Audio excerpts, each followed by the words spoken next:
রাত্র করে আমের আচারের রাজ্যে আপনাদের নিয়ে আসলাম।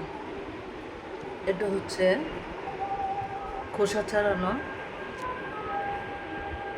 ছোট ছোট করে কাটা বাগানের আচার। এটা হচ্ছে টক মিষ্টি আর টক মিষ্টি, তবে আমি রোদ্রে দিতে পারিনি, কারণ হচ্ছে আমার বাসা হলো 10তলা, আমি থাকি 3তলা। সেখান থেকে এই করা হয় না, মানে রোদ্রে দেওয়া যায় না। রোদ্রে দিলে অনেক সময় দেখা যাবে বৃষ্টিতে সব নষ্ট হয়ে গেছে, পানিতে ভিজে গেছে। এটা আমার সেই শিকার ভিজনে কাঁচা আমের আচার। আর এখানে আমি হালকা ভাপে দিয়ে শুকাতে দিয়েছি। এটা আমি কাশ্মীরি আচার বানাবো।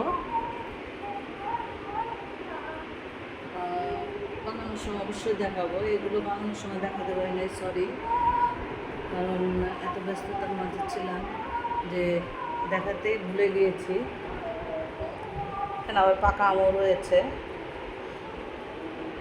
আর এখানে এটা সামান্য শীত আছে, এটার জন্য রেখেছি। ওটা শুকায় গেলে এখান থেকে আবার দিব।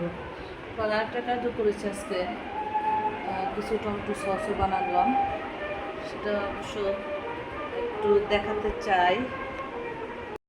এই যে টমেটো সস, এটা নতুন করে বানালাম, এটা রান্না করেছিল তাই দেখাতে পারিনি, এখন নিয়ে আসলাম। এই হলো আজকে আমার রেসিপি। তাছাড়া অনেক রান্না করেছি আজকে 1 মিনিটের জন্য অবসর ছিলাম না। এখন রাত বাজে 11:30, একটু অবসর পাইছি, এর জন্য ভিডিওটা করে আপনাদেরকে শেয়ার করে দেখালাম যে আমি এত ব্যস্ত থাকি অ্যাডভোকেট হয়েও, তারপরেও আমার কাজগুলি আমাকে করতে হয়। এই হলো আমার আজকে সারাদিনের ব্যস্ততা, সফলতা।